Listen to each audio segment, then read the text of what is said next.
कथा भरूंगा जिस अमर कथा को श्रवण करने के बाद फिर तुझे जन्म नहीं लेना पड़े। माता सती ने भी अमर कथा सुनने का प्रयास किया।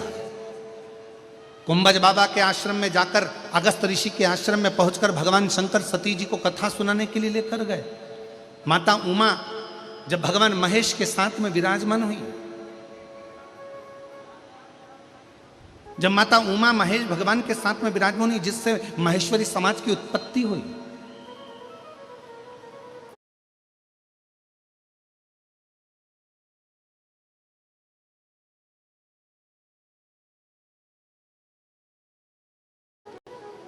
उस समय पर भी भगवान महेश ने माता उमा को अमर, माता कात्यायनी को माता कुष्मांडा, जिसमें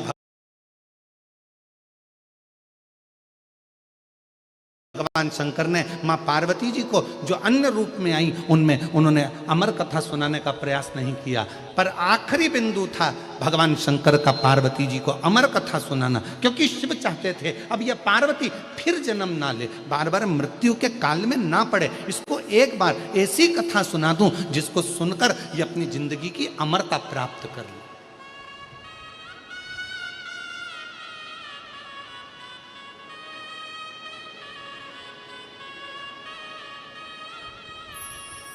और मेरे बाबा सुना दो ऐसी कथा जिसे सुनकर मैं भी अमर हो।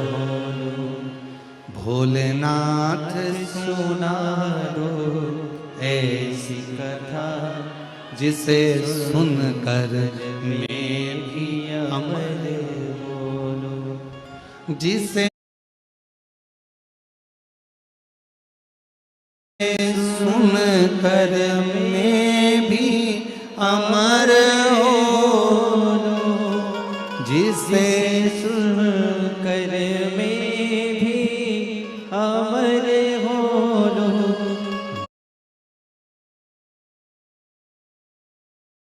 भोलेनाथ सुना दो ऐसी कथा जिसे सुन कर मैं भी अमर हो। मेरे बाबा सुना दो ऐसी कथा जिसे सुन कर मैं भी अमर हो। वो कथा मुझे सुनना है। पार्वती जी से कहा चल मैं तुझे कथा श्रवण कराने के लिए लेकर चलता हूं। और भगवान शंकर भगवान मां जगत जननी को अमरनाथ की गुफा में कथा श्रवण कराने के लिए ले गए, सबको हटाया।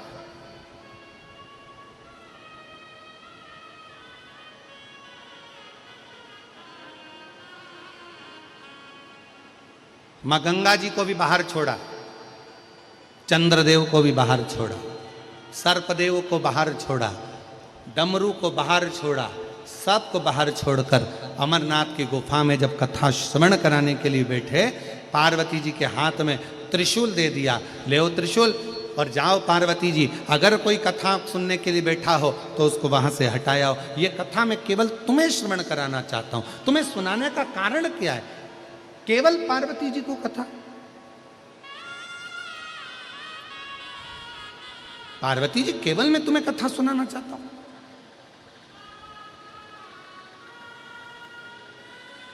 कथा सुनने का अधिकारी कौन है?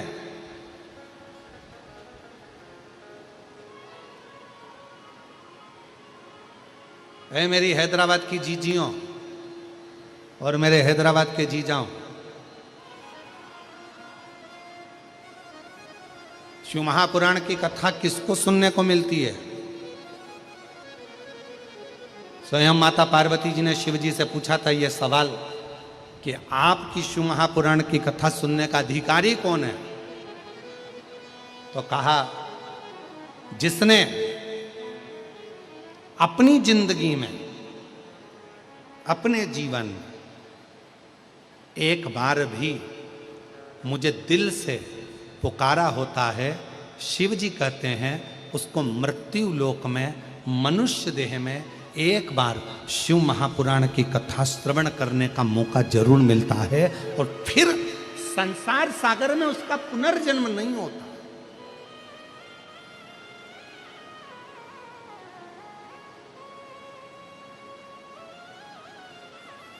फिर वो भटकता नहीं है।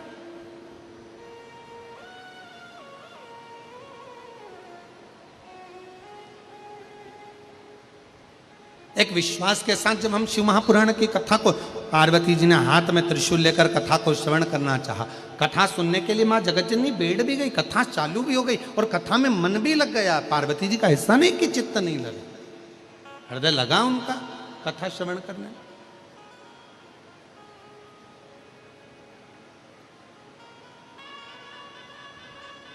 जैसे भगवान नारायण मुस्कुराए और उनके मुस्कुराने पर ही भगवान देवऋषि नारद के चेहरे पर भी मुस्कुराहट आ गई, हंसी आ गई।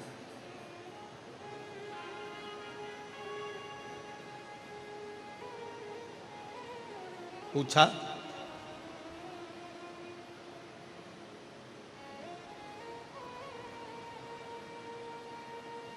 देवऋषि नारद जी ने पूछ लिया भगवान नारायण से, प्रभु आज बैकुंठ छोड़कर मृत्यु लोक में आए हो, पृथ्वी पर भ्रमण कर रहे हो, क्यों, किस लिए?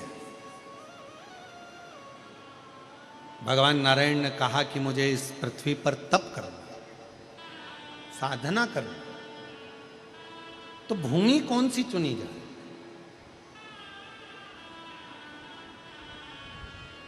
देवऋषि नारद जी ने कहा कि अगर बैकुंठ में कोई तप करे तो भगवान नारायण से पूछा जाए कि हम कहाँ बैठकर तप करें, कोई ब्रह्मलोक में तप करे तो ब्रह्मा जी से पूछा जाए, पर पृथ्वी का देवता, मृत्यु लोक का अगर कोई देव है, ब्रह्मा ब्रह्मलोक के देवता हैं, भगवान विष्णु बैकुंठ के देवता हैं, पर मृत्यु लोक का अगर कोई देव है तो वो देवाधिदेव महादेव है। बोल बम का नारा है, आवाज नहीं आई, जरा दमदारी से बोलो, बोल बम का नारा है,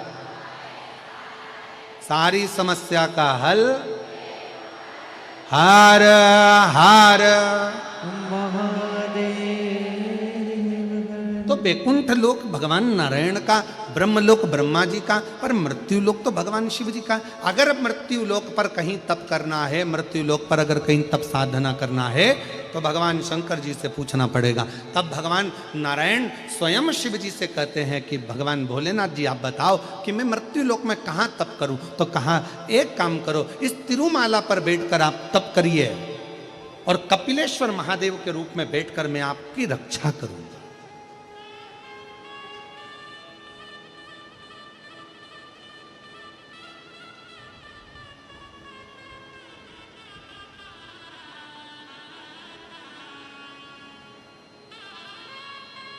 आप बैठो, तिरुमाला के शिखर पर भगवान नारायण बैठकर कपिलेश्वर महादेव के रूप में भगवान स्वयं शिव विराजमान हो गए।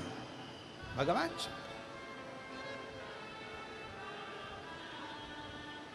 ऐसा कोई भगवान नारायण का तीर्थ बता दो जिस तीर्थ में शिव ना हो। बद्रीनाथ जाएंगे, केदारनाथ जी हैं।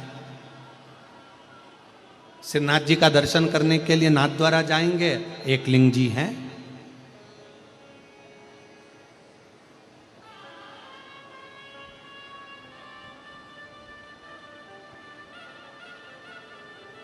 जगन्नाथ जी जाएंगे, महाबलेश्वर है। ऐसा कोई तीर्थ, द्वारका जी जाएंगे, नागेश्वर सोमनाथ जी हैं। मेरे नारायण भगवान शिव के बिना नहीं और शिव नारायण के बिना नहीं। पर संसार के लोगों ने भेद कर दिया बहुत, हम नारायण वाले हम शंकर जी का नाम नहीं लेंगे, हम कृष्ण वाले हम शिव जी का नाम नहीं लेंगे, हम शिव वाले हम नारायण का नाम नहीं लेंगे। पर शिव महापुराण की कथा कहती है कभी भेद ना करिए। देवताओं में सीधी सीधी सी एक बात है, गुलाब जामुन खाओगे भी तो पेट में जाएगी, बर्फी खाओगे तो पेट में जाएगी, जलेबी खाओगे तो पेट में जाएगी। अलग से पेट के अंदर कोई डिपार्टमेंट नहीं है कि गुलाब जामुन इधर जाएगी और जलेबी इधर जाएगी।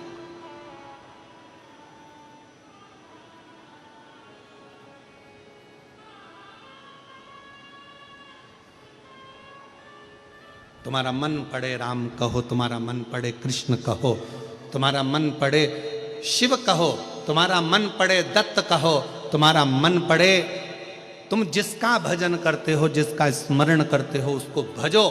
पर इतना जरूर याद रखो, शिव महापुराण की कथा कहती है कि विश्वास के साथ में भजो, भरोसे के साथ।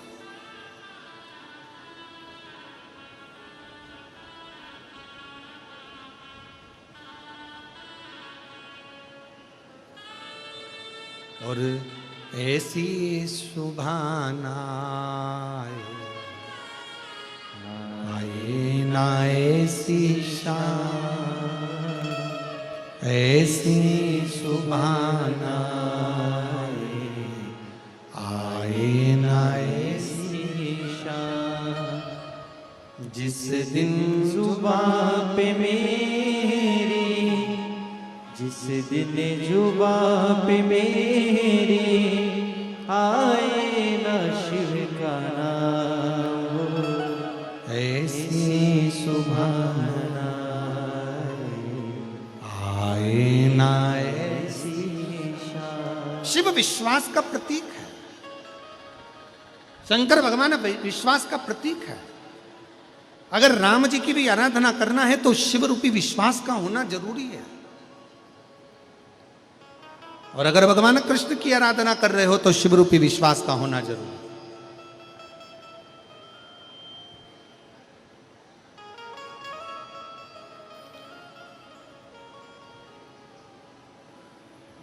ये भूतड़ा परिवार में हमारा दूसरी बार आगमन हुआ है। पहले जब स्वर्गीय श्री रामनिवास जी भूतड़ा जी थे, स्वर्गीय श्रीमती शकुंतला देवी जी भूतड़ा जी थी,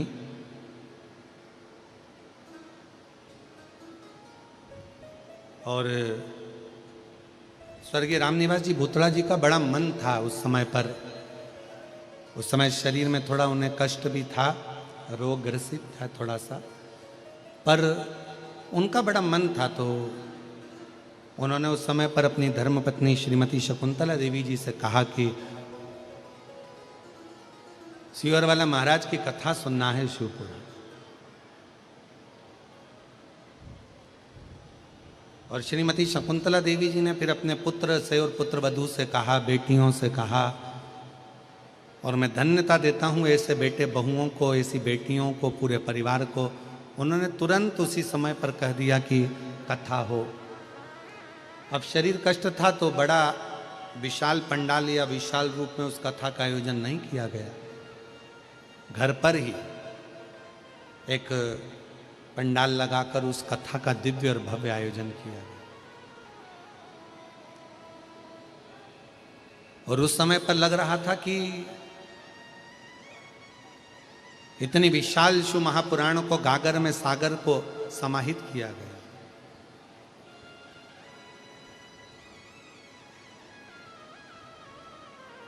और जब हम कल आ रहे थे तो उस समय पर कोई कह रहे थे कि गुरुजी पंडाल लगाए हैं बड़े बड़े, और हैदराबाद है, यहाँ अभी इतना शिव जी की कथा का लोग भाव जानते कि नहीं जानते पता नहीं, इतना लोग आएगा कि नहीं आएगा। पर हमने देखा कि ब्रजगोपाल जी के चेहरे से लग रहा था कि उन्होंने अपने जितने लोग मिल रहे थे उन सब से कह दिया था कि ये मत सोचना कि लोग आएंगे नहीं। और आज पहले दिन ही इतनी जलवृष्टि में भी आप जो लाखों की संख्या में आए हो, ये बता दिया कि शिव भक्ति किसको कहे।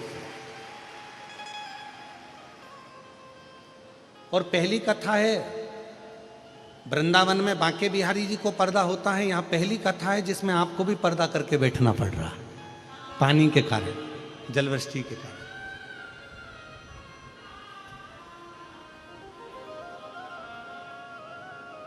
शिव कथा है, आप जितने विश्वास से श्रवण करेंगे, जितने भरोसे से सुनेंगे, क्या देगा मेरा भोले बाबा ये हम नहीं जानते, पर इतना जरूर है कि वो खाली हाथ तो नहीं भेजे। उसका भरोसा जितनी दृढ़ता के साथ में आप उसे ग्रहण करेंगे। एक पत्र आया है, अच्छा है, देखिए।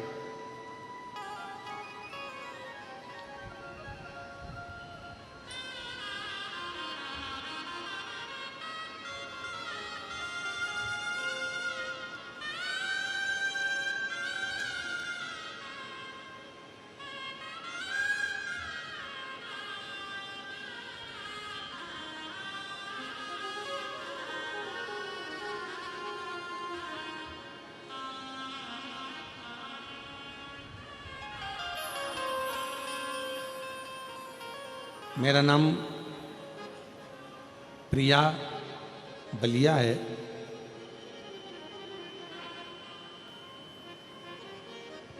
हैदराबाद की ही रहने वाली हैं। कहीं बैठी हों तो हाथ हिला सकती हैं। प्रिया बलिया। कहीं बैठी हों तो हाथ हिला सकती हैं। प्रिया बलिया। और अगर बैठी हों तो एक बेलपत्र लेने के लिए आ सकती हैं। मैं भोले बाबा का क्या बखान करूं। पत्र एलईडी पर चल रहा है,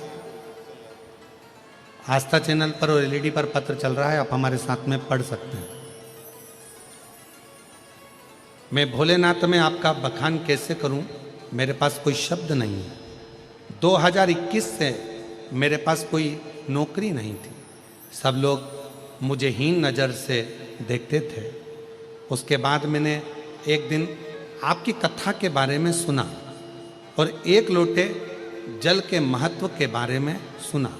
उस दिन से मैंने रोज एक लोटा शिवलिंग पे जल चढ़ाना शुरू कर दिया और पढ़ाई भी करने लगी।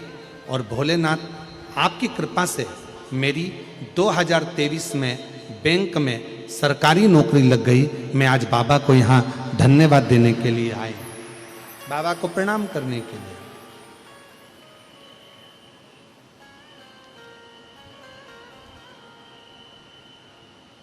और तेरी कृपा का आता है आप लोगों को सबको, तो आवाज में गाइएगा थोड़ा। तेरी कृपा का क्या है भरोसा, कब किस पर हो जाए, जरा सी हम पर कर दो, जरा सी हम पर कर दो। तेरी कृपा का क्या है भरोसा, कब किस पर हो जाए, जरा सी हम पर कर दो, जरा सी हम पर कर दो। जिस पर भी हो गई तेरी कृपा करुणा, वो भव पार हुआ, भव पार हुआ। जिस पर भी हो गई तेरी कृपा करुणा, वो भव पार हुआ। एक पत्र और है, अच्छा है, देखिए। पार हुआ। पापी हो चाहे जितना, उसका भी बाबा उद्धार हुआ, उद्धार हुआ।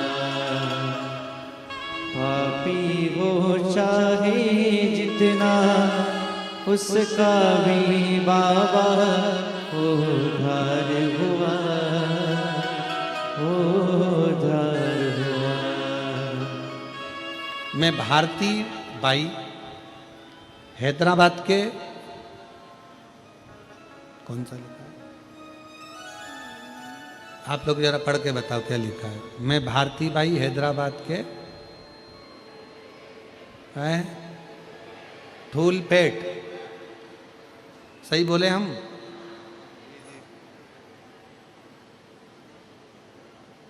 धूलपेट निवासी। कहीं बैठी हो तो हाथ हिला सकती हैं। आप ही हैं, आ जाओ, एक बेलपत्र ले जाना, आ जाइए। मैं बाबा का क्या गुणगान करूं गुरुदेव। बहुत कुछ मेरे बाबा ने मुझे दिया है। मेरे पति की तबीयत बहुत खराब हो गई थी, डॉक्टरों के हिसाब से ठीक नहीं थे, पर बाबा पर एक लोटा जल चढ़ाते चढ़ाते आज बाबा की कृपा से मेरे पति पूर्ण रूप से स्वस्थ हो गए और कोई बड़ी गंभीर बीमारी बाबा ने हटा दी। शिव कृपा किसको कहते हैं?